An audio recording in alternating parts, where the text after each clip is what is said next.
All right, now let's take a recap of the key moments in the weeks since Flight MH370 began its last journey.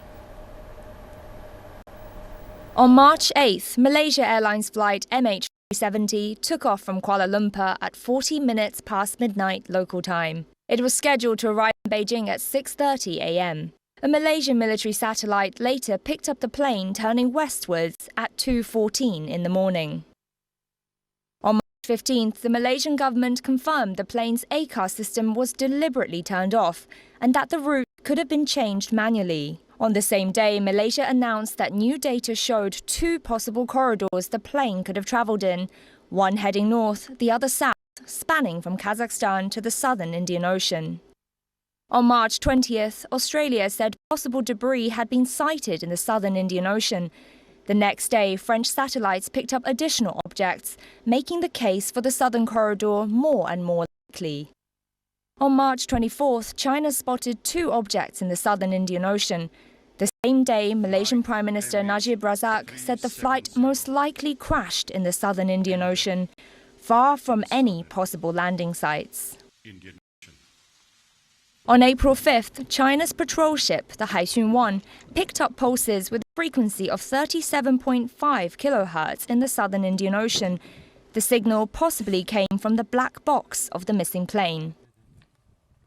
A day later, Australian ships also picked up separate underwater acoustic signals in different parts of the search area. Investigators called these their most promising lead yet, and efforts were doubled to verify their source. On April 8th, the Australian ship, the Ocean Shield, detected two more underwater signals, raising hopes that the wreckage of the plane would soon be found.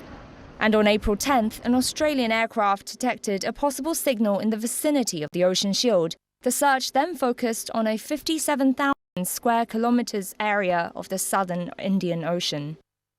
On April 14th, Australia's Joint Agency Coordination Centre said a decision had been taken to end the use of the towed pinger locator. An underwater vehicle, the Bluefin 21 submersible, was deployed to look for the plane at depths of up to 4,500 metres.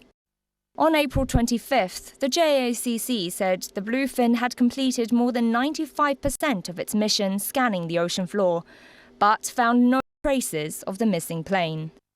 Then on April 29th, Australian Prime Minister Tony Abbott declared the chances of finding floating debris had become highly unlikely.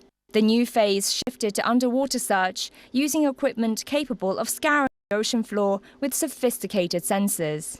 Finally, on April 30th, the JACC said the Bluefin submersible will continue its scanning in adjacent areas.